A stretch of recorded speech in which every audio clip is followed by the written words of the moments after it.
Monday, February 21st, 2022, and the morning edition is live. On today's show, amendments made to COVID-19 protocols, a plane crash being investigated, we're going farming, and we introduce you to the increasingly popular artistry of henna.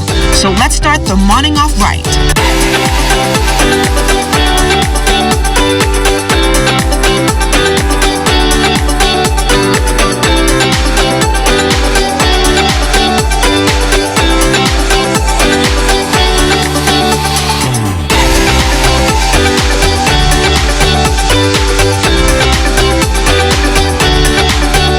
The Morning Edition is brought to you by We Buy You Sell Company, your leading hurricane impact windows, doors, and tile specialist. Every new day is another chance to change your life. Good morning, everyone, and welcome to the Morning Edition. I'm LaDawn Davis. Good morning, everybody. Welcome. Time to get up. We're in for a great show. I'm all energized for the week ahead. Good morning, LD. You sound like you had a pretty good weekend. I told you I was going to rest this weekend, and I got in a lot of rest. Don't I look like 10 years younger? 10, 15. Took off all the 15, gray. yeah. You know, big birthday is coming up, so trying to look younger and younger as the day goes on. What, 30? Yeah, I'll be 30. Yeah. 30 when? March what? 30, can't let it. Can't let it up, but it's big Pisces. The Pisces. I'm a fish all around. All right. Fisher, Pisces. So.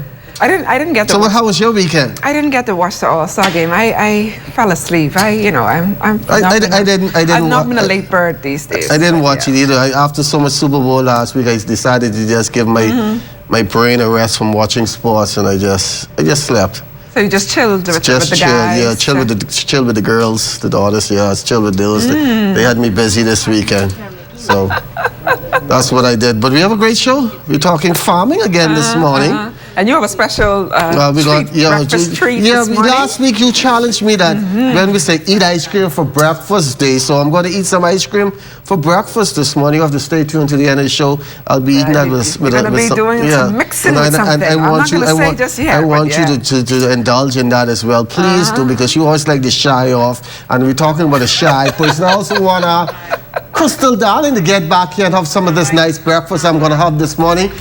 Christy, how the traffic is this morning?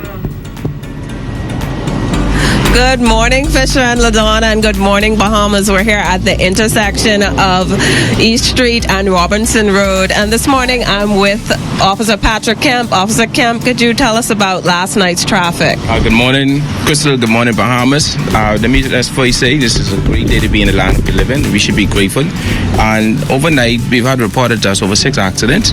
And again, Crystal, I want to say to the members of the public out there, because it's usually due to the fact that members of the public are not driving with 2K and attention. They have no regard for their safety and other person's safeties.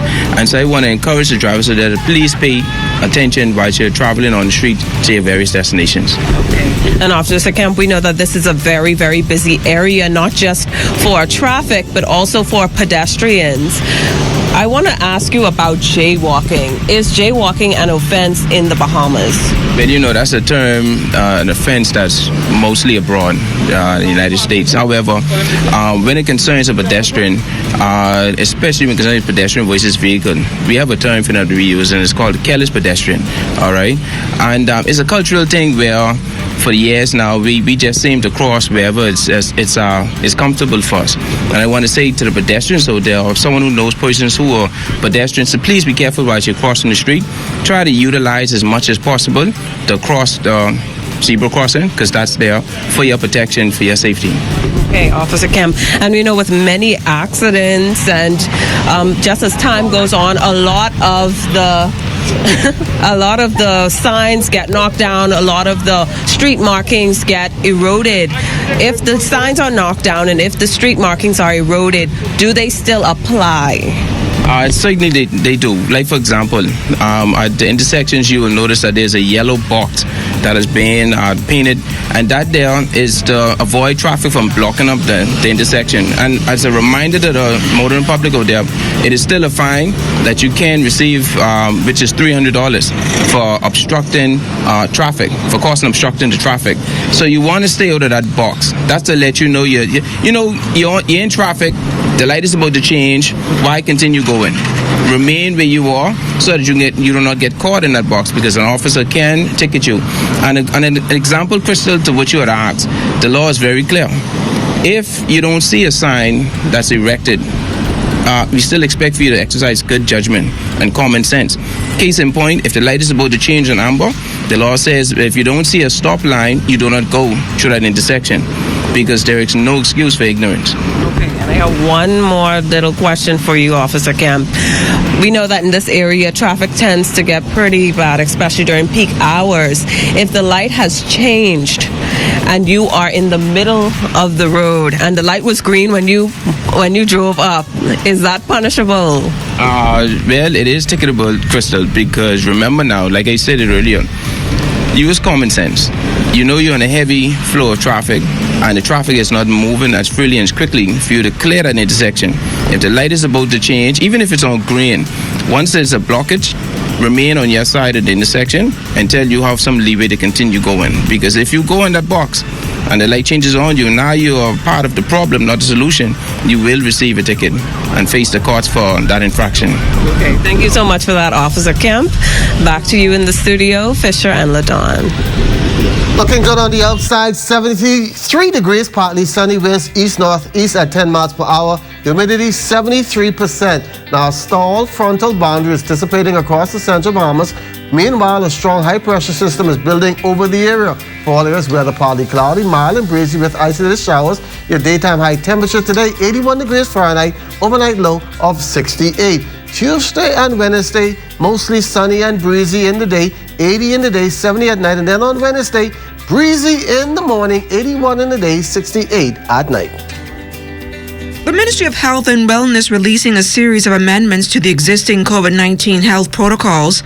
A maximum capacity of 100 persons are now allowed to participate in outdoor social gatherings. A maximum of 40 people may also attend indoor events at private residences. As for restaurants, owners can now expect to increase their indoor capacity to some 75%. However, attendees are still required to be in possession of a negative COVID-19 test or proof of their vaccination status. Large gatherings are still prohibited. Travel restrictions have also changed. In addition to a negative test to enter this country, those individuals, along with others traveling inter-island from New Providence and Grand Bahama, are now required to undergo a rapid antigen test on the 5th day after arrival. Anyone who is out to sea on the 2nd day of their stay is required to test at their first port of call. Churches can now conduct worship services at 50% capacity, and funeral services may now be conducted with the casket or urn present in the chapel. As for fitness facilities, indoor group exercise is also permitted, provided that the group does not exceed a capacity of 30. The new adjustments came into effect on Sunday.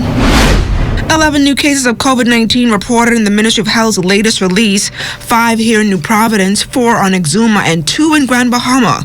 2 of the New Providence cases have a history of travel within the past 14 days. 6 of the newly infected are male. Hospitalizations stand at 42, with 3 in the intensive care unit. There have been 68 new recoveries, while 5,044 remain active. The COVID-19 death toll is 770. A plane crash taking place near the Treasure Key Abaco Airport shortly after 3 on Sunday. 2 occupants were on board the multi-engine Piper Aztec aircraft that went down in an area with no road access. They were rescued and transported to a local clinic for medical attention. Details of the cause is still unknown. Investigators expect to speak with the pilot sometime today to determine what took place. A number of agreements remain in the pipeline between the Bahamas and the United Arab Emirates, specifically the asset protection and double taxation agreements. Minister of Foreign Affairs, the Honorable Frederick Mitchell, says these agreements add a level of protection not just for national assets, but for entities in both countries. What you don't want is their citizens to come here and get taxed twice, taxed on income, for example, in Dubai, and then taxed on income here in the Bahamas. So it's be single taxation if there's going to be any tax at all. Asset protection has to do with a country saying, I will not nationalize the assets of your citizens if they come and invest in the Bahamas.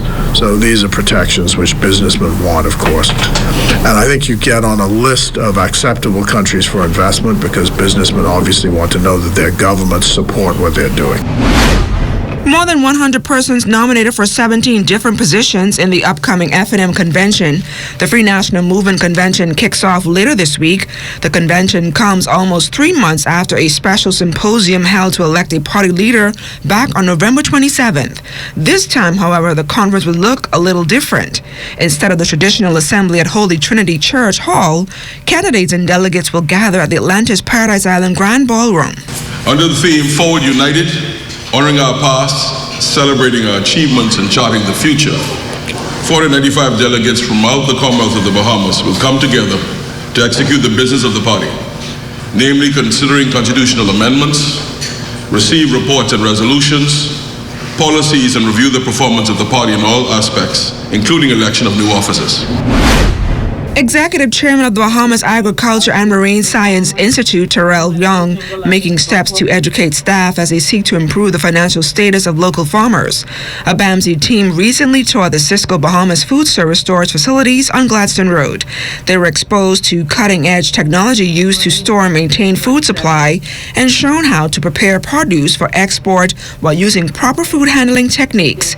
Young says among the key changes afoot for the agriculture sector are mandated crop planning, processing facilities throughout the Family Islands, and an intense training program for farmers.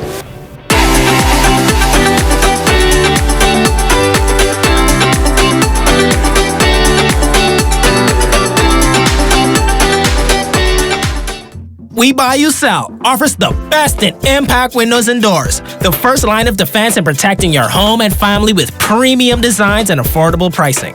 We can make your dream home a reality.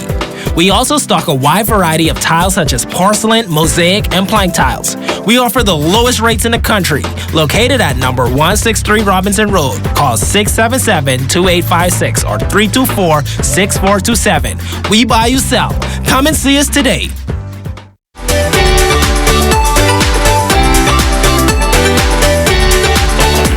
Secret that the cost of living continues to escalate, but the salaries to maintain it remain the same. This saying is a reality for many Bahamian families struggling to put food on their tables and keep a roof over their heads. And with the COVID-19 pandemic still looming globally, food prices are expected to get even higher. The buzz about inflation has sparked concerns by the consumer who say they simply can't afford it. Well, joining us live to talk more about this is former president of the Bahamas Chamber of Commerce and businessman Edison Sumner. Mr. Sumner, welcome to the Morning Edition. Yes, good morning. Good to be here. So, Mr. Sumner, tell us a little bit about what does this actually mean for you as a businessman and the consumer?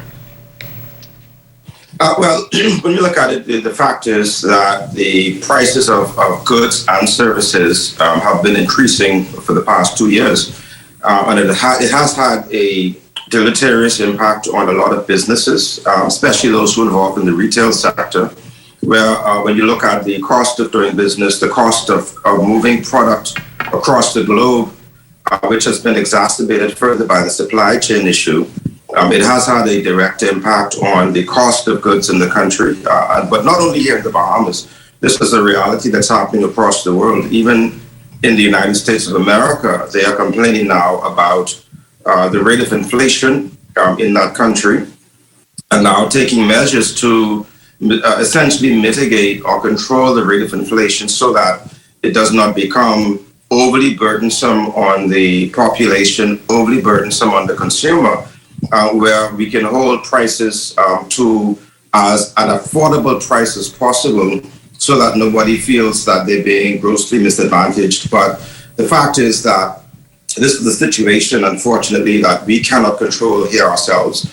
because we are subject to market demands, market trends, and it means that we now have to make adjustments in other ways and other means in order to continue to make ends meet. And talk to us a little bit about your perspective on the reason behind this inflation. Well, it is, at this point, it's on looking at this issue of total factor productivity, right? Capital, land, resources, reserves, and the rest of it. And the fact is that because of the pandemic, there has been a slowdown in productivity. There's been a slowdown in the movement of goods across the oceans. The ports have been backed up because the ships have been sitting in ports for a while waiting to offload the break bulk to get products out of their containers.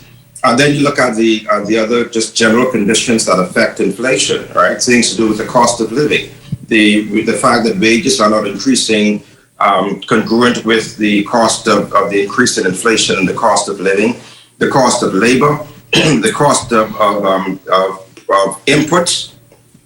These are the products that go into producing the products that we enjoy, and these are all have an impact on the rate of inflation in the country, and also looking at the rate of the cost of money, the rate of borrowing, right? How much interest is being charged on monies that we borrow from the banks and other financial institutions, and these all have a direct impact on the rate of inflation that we see happening.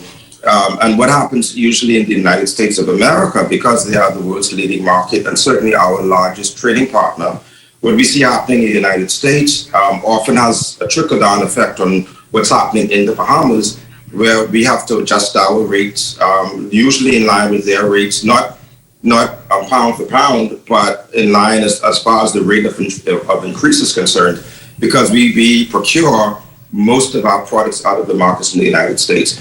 So as their rates increase, as their costs are adjusted, so do we have to adjust our rates, because I don't think you're going to find any retailer or any service provider who's going to absorb the increase in the rate that we are seeing, but rather they will pass those rates on to their consumers. And that is where we see this issue happening now, people complaining about the high rate and the cost of goods in the country. But a lot of it is really based on market trends, and these are certain situations that we just can't avoid. Mr. Summer, thank you so much for joining us here on the Morning Edition and providing that insightful information, and all the best to you in your future endeavors. Thank you so much. Thank you, my pleasure. Well, Down to Earth Farm on Cowpen Road, hoping to expand to a full-fledged family place. Here's owner Sidney Sinclair. Set up our farmers market here. On weekends, we'll also do like a cultural fair, but what we really driving at and aiming at is to get the tours back on stream and to be able to be a part of the ecotourism. Pre-COVID, schools and persons tours took advantage of getting knowledge from the more than 8-acre farm. Just about all the schools right here in Nassau, Bahamas visited Down to it before, and they was able to get that experience. They get to look at all the animals, and then they get, lunchtime is the best time in school time. So we're able to bake them pizzas right in front of them. All the juices we make from the fruits we get, like the juju and the canapa and the gooseberry, whatever's available, we'll make the juice with it. So when they finish with that, that's an experience that'll carry them for a long time. It's not your typical farm as things are expanding. We have a conch stand where we'll be making the conch salad and squash conch. We have a daiquiri and a smoothie bar where we'll be using everything fresh on the farm to be able to do it. We have the pizza oven where we'll be making fresh pizza using coconuts for the fuel, not gas made. The rock oven where we'll be making our coconut tart, potato bread, and all those different things, and these people will be able to taste them fresh. We also make like the juices and the different jams and jelly and all the different pepper sauce. So when they come here, they'll get an experience. You name it, you can find it here. Even stuff you thought you can only find in the food store. I grow every vegetable that you use in your kitchen. For example, your onion family. We grow the fennel, we grow the leeks, we grow the chives, we grow the white onion, the yellow onion, red onion. Everything in the onion family, all your carrots, your beets, your switchard. We grow like 10 variety of kale. We grow about 10 different variety of peppers, and what we do is we assist the backyard farmers get their garden in the back of the yard. So my job is to grow their seedling, mix the soil, and make sure they are successful with growing. And with Bahamians now into feeding themselves and hinted at backyard farming, Sinclair has started a show you how to do it. We've been doing it now for the last 3 years, right? A lot of the Bahamian people are doing well because they don't really have to go to the food store for these things. But I make it so easy that all they do is they come here, they get their seedlings, I mix the soil, they follow my instructions, we get together on WhatsApp, so if they have any problems, they can WhatsApp me, they can WhatsApp back, they can send me pictures, and then I'm working with them to make sure they're successful with growing their food. Henna is a body art tradition common in certain regions of the world, and now it's growing more in international popularity. Our Crystal Darling reports. This dark green paste is made from the henna plant, common in the South Asian region, but it's somehow made its way here. Good news for owner of Island Girl Henna, Bridget Flowers, who's taking up the unique and increasing popular artistry of henna. You have like India, Pakistan, Morocco, Egypt. And basically they'll just harvest the plant itself, crush it into a powder, and then we just mix it with lemon juice. You can put lavender oil, eucalyptus, cajeput, because those oils just bring out the stain of the henna itself. So henna itself is actually the paste that we apply to someone's skin. And the timing for application of this temporary skin stain is very deliberate. Traditionally, you use it in Islamic, and you have like Hindu weddings, because those weddings usually last about 5 days. So usually 2 days before the wedding, that's when the bride would get her hands done, and also all the females in the wedding party. And basically, they would do like their palms, they would do the top of their hands and their feet, and it just helps them to relax before the wedding, because if you're getting your full arms done, the top of your hands done, then you can't eat, you can't do housework. So it's really your time to relax until your wedding. Flowers says she was introduced to the art of henna during an international seminar. Since then, she's added it to her list of specialties that also include face painting and airbrush tattoos. And she's found a niche, with the Bahamas being a prime destination for international weddings. There's a lot of Indian weddings that happen here, a lot of destination weddings. We did one last week in Bahama, and Atlantis are the two most popular locations. Say if you're an Indian bride, it's really for your celebration. Like the darker the stain is supposed to show how much you love your partner. We also would hide the husband's name inside the henna. So the husband is supposed to find the henna before you continue the marriage. Birthday parties, any type of celebration, because I do a lot of individual persons, and they doing it mainly it's their birthday, or they're just celebrating stuff like that. But special events and celebrations aren't the only time people seek to get a henna. Some people who have insecurities, so if there was a tummy tuck person, they would do it to hide their scars. Sometimes you'll have like a burn victim. You have cancer patients, or the people who have alopecia, they would do their head, to basically cover up that. And as we head to the break, we take a look back at today in Bahamian history. On February 21st, 1975, Queen Elizabeth II officially opened the Central Bank of the Bahamas, which was constructed at a cost of $1.5 million. Also on this day in 2001, Bahamen struck gold at the Grammy Awards when their song Who Let the Dogs Out won the Best Dance Recording, marking the first time the Bahamas received such an honor.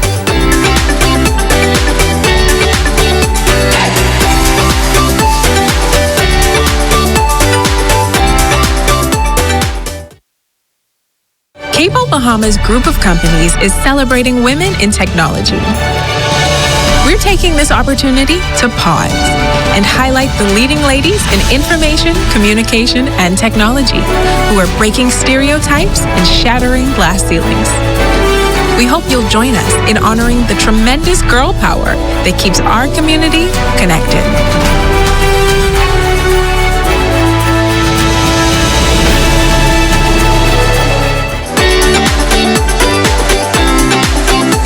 Conference championships in the college swimming season in the pool over the weekend. Jamila Hepburn made history at the Northeast 10 Championships, winning the first conference title ever for Stonehill College. She stopped the clock in a minute 6:33 to win the women's 100-meter breaststroke on Saturday night, and that came just hours after she broke the school record in the prelims that morning in a minute 6:09. At the New South Intercollegiate Championship, Henderson State's Lamar Taylor also making some noise. He won the men's 100-meter freestyle in 43.47 seconds. That was just off the meet record of 44.43 and a B qualifier for the NCAA Division II Championships. At the ACC Championship, North Carolina's Lily Higgs was second in the B finals of the 200-meter breaststroke in 2:12.12.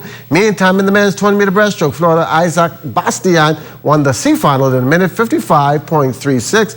Both of those times were B cuts for the NCAA Division I championships. And from baseball, the Major League Baseball season is still up in the air, but the college baseball is underway. The Kentucky Wildcats swung into play this weekend, sweeping a 3-game series with Jacksonville State. Araj, a new son of Orly Fowler, who represented the Bahamas at the 1990 and 1984 Olympics, had a great start to the season. He went a combined 7 for 12 with a home run, 5 runs batted in, and 3 runs scored.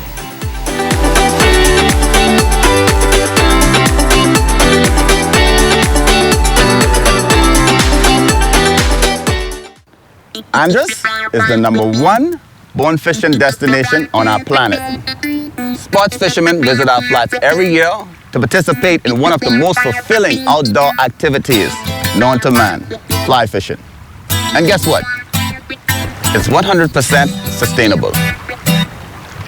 Without areas like the west side of Andros, sustaining this industry would be absolutely impossible. So let's take care of nature, and nature will take care of us.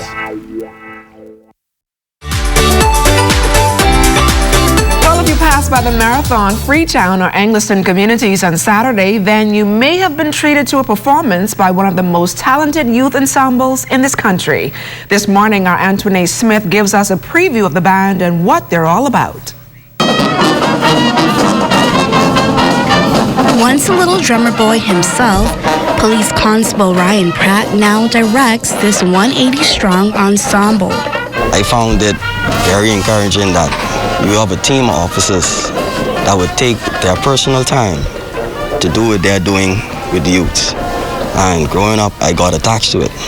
It's a sense of belonging he and leaders, both civilian and law enforcement, are hoping to share with the young members of the Urban Renewal Revolutionized Band, a combo of kids ages 7 to 18 who tell you that it's so much more than just a band and so much more than just playing a role. I get to be a role model to other females that are shy and don't, like, they have their talent but they don't really use it. They put a drum in my hand. I teach percussion, and now I teach all those children you see in the back there. The purpose behind the music, dedication, determination, being a positive student. The band, a collaborative initiative between the Royal Bahamas Police Force and Social Services Urban Renewal Division. Although people may not look at it like that, this is a crime prevention method.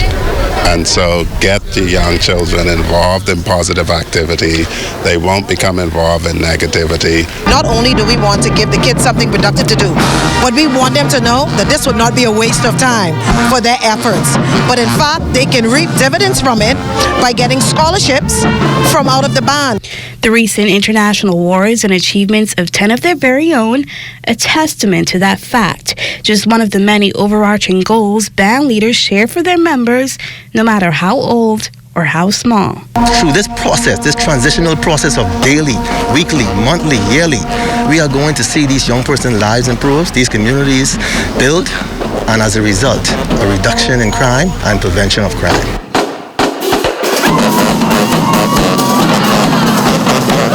Well, Dawn, on Friday it was eat ice cream for breakfast day, and you told me that why would you eat ice cream for breakfast? This is very unusual. Ice cream and grits. You want to know how I get the stomach for this? How did you? I'm used to my wife cooking. Oh. so what we're gonna what we have here is some yellow grits, thanks to Charlene. She made this yellow grits for us this morning. Wow. It's still good. See, I'm all into the ice cream. Oh, you're eating the ice cream, yeah. Let me see. No, you Let don't. me, so I can tell the viewers how it tastes. Wait, hold on. Let me see. That's the grits. Wow. Okay, that's the grits. Wow. That's all I could say. Wow. This is the ice cream. I'll stick to the ice cream. Ooh, let me see. Come on. It's not that bad. See? It's not that bad at all. Ice cream and grits. It's giving me that cream of wheat kind of thing, you know? One is hot and one is cold. Yeah, it's not bad. It's a good mixture. I thought the dog wasn't going to buy. It's good. It's different, but it's good. It's really good, guys. Try it. Ice cream and grits. We got to say some of this with the soft crispy. I know Randy wants some, but I did a Charlene. You could try this. This is Good idea. Good. Very good idea, Fisher. You're smart sometimes. Yeah, ice cream and grits. I don't need chicken and fries and tuna and grits. Ice cream. Oh, wow. But be sure to stay tuned into the Digest Network for news as it happens. Stephen Radio updates throughout the day. Then you can tune into the Northern Edition at 6:30 and the Bahamas tonight at 7. I have to do everything myself this morning. Because Ladon, the island girl who used to boil fish and stew fish, is enjoying ice cream and grits this morning. Great morning, everybody. Just when I reach, mommy, lick me in my head. She say you're all fools, you never listen to a word I said. Never read from strangers that